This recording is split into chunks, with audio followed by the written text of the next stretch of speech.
Okay, Hotep, Agwaba, bless up. Greetings. This is me, Sis Abena, present and accounted for.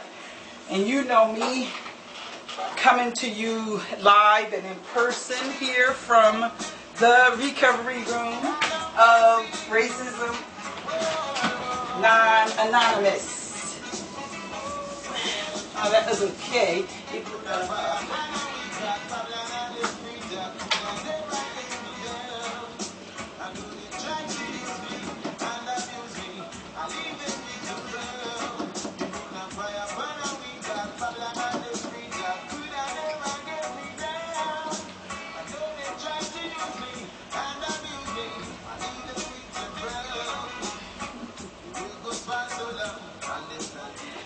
And we never get paid. That's right. Until they stole away. Yes, they did. Okay, so here I is. I'm a little shy. I have always been, if you will, shy initially when I meet people. And kind of what they term slow to subtle warm. They have these different personality styles for infants. Slow to warm is one of them. The only one I can remember. But that means that child tends to take their time and approach new people and situations and kind of hold back in this reserve, a bit reserved initially until they kind of get to know. And then they gradually begin to warm up to, the new experience. And so I consider myself and recognize my pattern of being sort of slow to warm. I'm extremely shy, yet at the same time, once and if I begin to feel safe, take the chance, and enter into the relationship or the interaction, connection.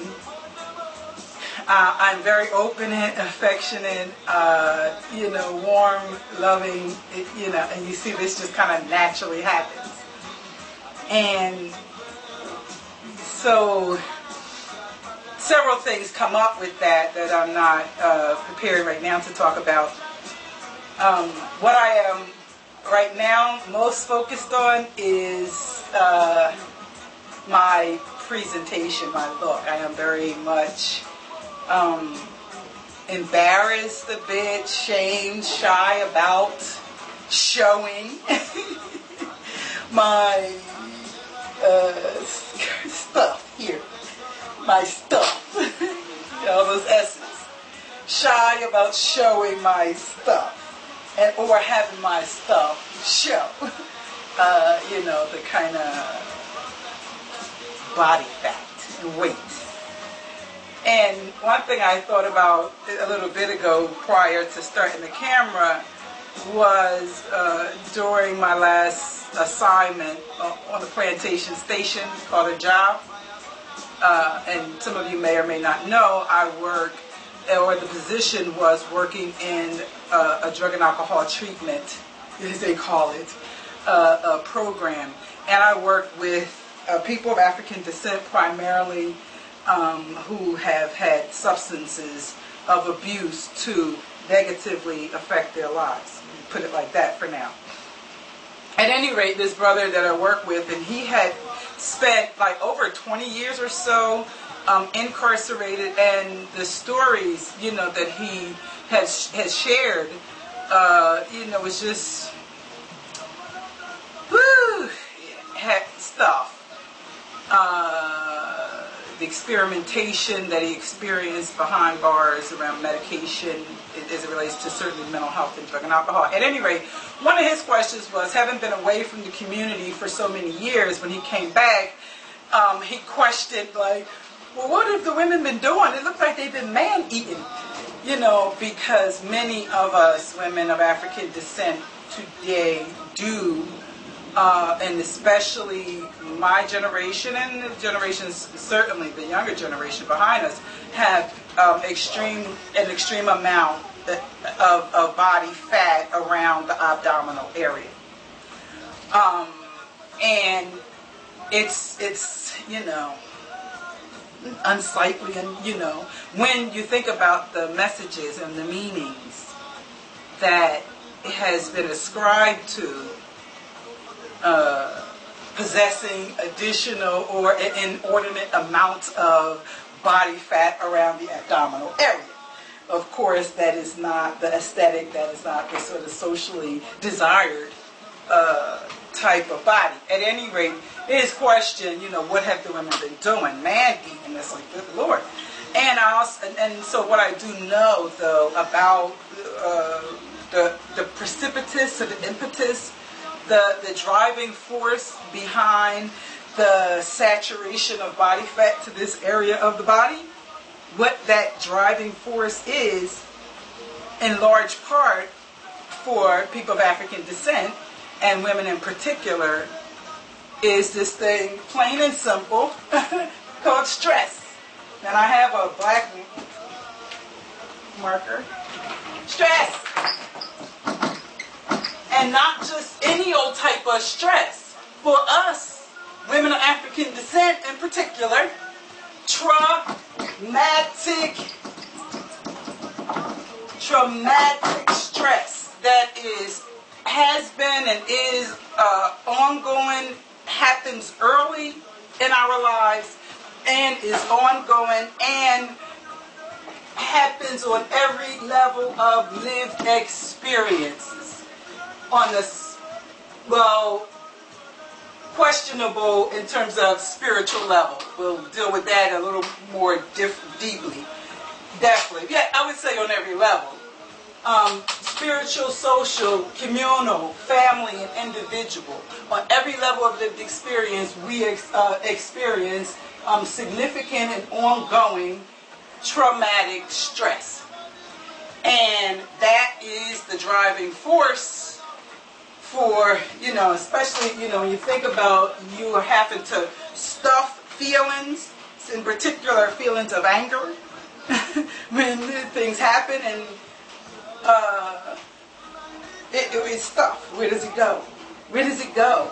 Those feelings that we say, oh, I let go of that. Oh, that's over. That was in the past. Where did it go? And I ask people when I work with them in, therapy, individual sessions, communication, conversations, clinical conversation, you could say. And I ask them, where did they go? What'd you do with them? What type of events may trigger that type of feeling? Oh, nothing. It's like, oh, okay. That seems extremely strange. I know it to be extremely strange and extremely problematic for us. And also symptomatic of this thing called traumatic stress. Because that is the first thing that traumatic stress does. Disconnects you from your feeling state. And that is the body's way of protecting itself and going into a mode where it is on the defense to protect itself. It disables the feeling state. And the issue for us is we have not been able to, re-engage that feeling state, because the threat has not dissipated. It's not gone away. And two, it's been so long that it's been disconnected. We sort of like it that way, want it that way, and don't want to change.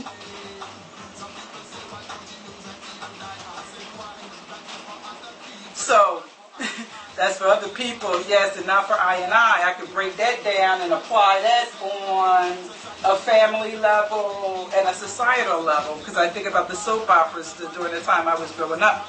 My grandparents and my mom and them too, but mostly my grandparents' generation watching the soap operas.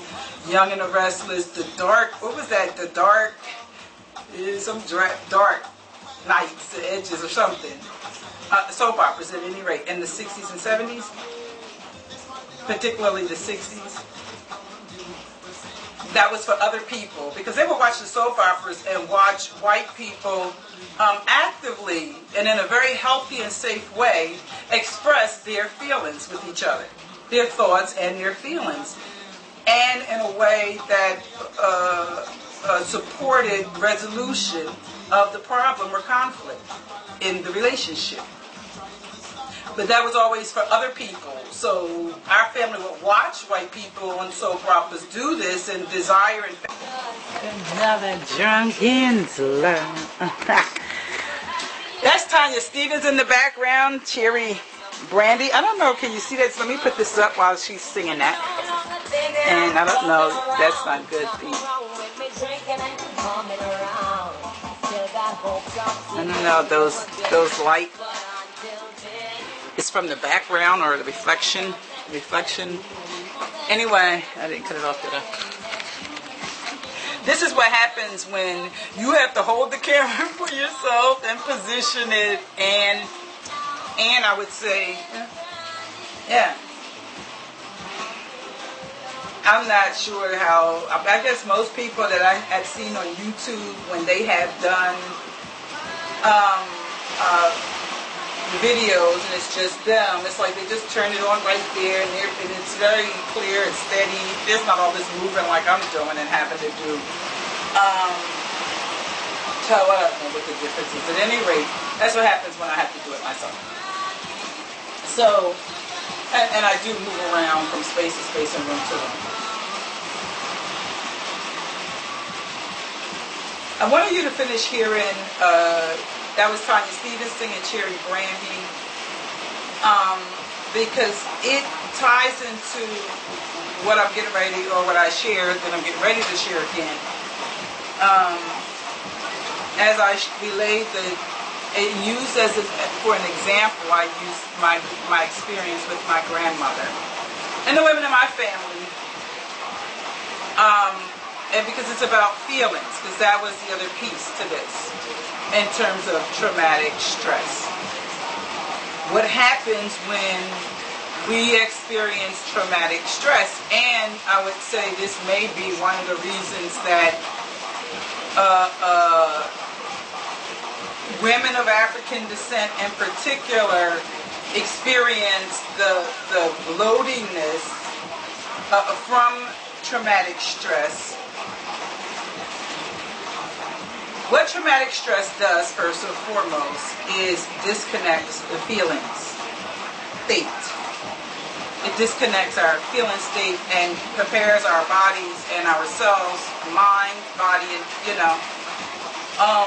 to be in a position to defend itself from attack. And so it has to disconnect the feeling state, because you don't have time to feel when you have to, somebody punch you, you got to keep going. So it's like, shake it off and, So the body's natural defense system is designed to support that process happening in order to protect itself. Understanding that stress is stress, there's tension, whatever is creating it, whether it's psychological, and when it's of psychological nature, excuse me, there's an itch here. When it's of psychological nature of this stressor, that means, it's like there's tension building up in the relationship. We are interacting with each other, but there's something that's going that I don't understand, or something that I hear that I'm not liking or wanting, or, it's confusing, or it's curious, I want to know more, and you're not wanting to talk right now. Tension, stress. I have, this bill to get paid. I know by the time I get the money, it's going to be pushing the deadline. But I know and trust that it's going to get done, yet I do recognize the danger of having a utility shut off, or, something. But it's stress. It's normal things. I'm trying to get somewhere, and this traffic is moving slow, and it's like stress. It's normal. Now, stress becomes traumatic when whatever it is that is going on in the interaction, whatever it is we are interacting or interrelating, interacting, when we come together and share this interaction, relate to each other. Relationship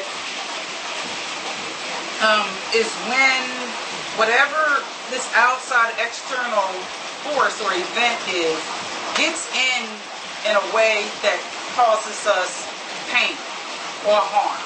It's a significant amount, that we are like, whoa, it's a problem. That hurt, whoa, hurt bad.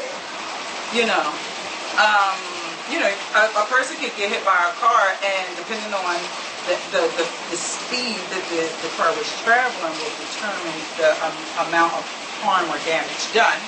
By the same token, with psychological trauma, and that happens in terms of we interact with each other through spoken word, verbal and nonverbal forms of communicating. And one of the nonverbals might be a physical way. That's a way of interacting with somebody. Relationship is based on abuse. That's how you relate nonverbally, and in a way that's hurtful. Versus you're a dumb bitch, you stupid little MFer, or interaction, and you could just say, "Oh, you just really that's ugly," versus you could say it in another way that has a greater impact of harm, and the harm is done to the soul, spirit that's within the person. That makes up each of us who we are. That's what traumatic stress I'm talking about. And it happens on every level of lived experience. Now, feelings are detached. Now let me check my time again. I'm sorry. Okay, 6. I don't know. Okay. So feelings are detached when we experience a harm, because now I got to get in a position to protect myself. And the only reason why the hit was able to get in, because what I had to protect myself was not enough. It was insufficient to protect myself from the hit that I experienced. A lot of times I experience those hits because, like I said, I slow to warm, and then when I'm kind of hear what you say and I trust and believe, it's like, oh, okay, this person not gonna lie, and I begin to interact, and then I get blindsided by some fucking bullshit. And then when I begin to ask about it or address the situation, it's like you get blindsided by more bullshit, because people are like, oh, it's not that deep. Excuse me, you just sucker punch me with your words or with your actions. Remember, you said this, but now you're doing this. Can you help me understand? Oh, and I mean, the men look at me like, and then they disconnect, and as if to suggest there's something quote unquote wrong with me asking the question. It's like, the fuck? Feelings, my grandmother, that was the other piece that I started off this with, and Tanya Stevens. And understanding my Tanya Stevens in that particular song, Cherry Brandy, helped me really to see and experience my grandmother and my mother's experiences in life in a way, and I really understood their pattern of drinking and why they did it and how it helped and what were the precipitating factors. Just like I say, traumatic stress is the primary precipitant for women of African descent, in particular, to have additional, because of stuff in the feelings. The feelings are disconnected, but they go somewhere. My grandmama and them used to work Dark Shadows. That was the name of the soap operas back in the 60s, and in general soap operas. One thing I knew about the soap operas is that it presented white people in a way where they actively and in a very healthy and effective way express their thoughts and feelings about the relationships and situations. And for any of you who have ever watched soap operas or seen them or know how they flow, you may appreciate this, because what they were actually doing in doing soap operas was to interact with each other and demonstrate healthy and effective communication in a healthy way of expressing feelings. More often than not, they also show you other ways, but for the most part, there's this very clean and aesthetic way they had of managing and dealing with feelings. And that's the piece that I'm going to focus on, because yes, I recognize that soap operas had all other additional messages that pertain to different levels of lived experiences and what the messages in the programming was designed to do. But one of them was, they did show you how you could you express feelings in a healthy and effective way. Yet, as we watched it and desired to do it, and sometimes I think some of us may have tried, yet for the most. All right. But it's too bad that I'm not using another camera, because I see that YouTube has given me more than 15 minutes to upload a video. It can be longer, so it doesn't have to be these 3 or 4 parts. It can be just a one longer vid, and I'll see if I can put them together to make one long vid. And there's challenges, and so at any rate, I was saying, for the most part, they did demonstrate ways to express thoughts and feelings in a way that was healthy and effective. And they were designed to support and to demonstrate how you can resolve conflict and problems that come up in relationships. Yet we watched those and we said, A, that is what white people do. We don't do that. We're black people. And if you do X, Y, and Z to me, I am not going to stand there in that very calm kind of way and address it, even though I'm watching it and I see how it works and it's working. Yet I'm not going to do that. I'm going to come at you the way black people do, and the way black people do is I tell you about your stupid ass up, and I'm not going to be all kind of, you do that shit to me kind of way of communicating, versus the way they did on soap opera. Now, it would probably be useful for me, and maybe over the next couple of days I will take the opportunity to turn on the soap opera and just record little clips, because I'm not wanting to get hooked up in it. I did spend a period in my life watching and following soap operas. About 30 years ago. I don't know how long ago. 20 years ago. So. Anyway, that would probably be good for me. And my grandparents and parents watched soap operas. So that was one thing. That's not for us. And it was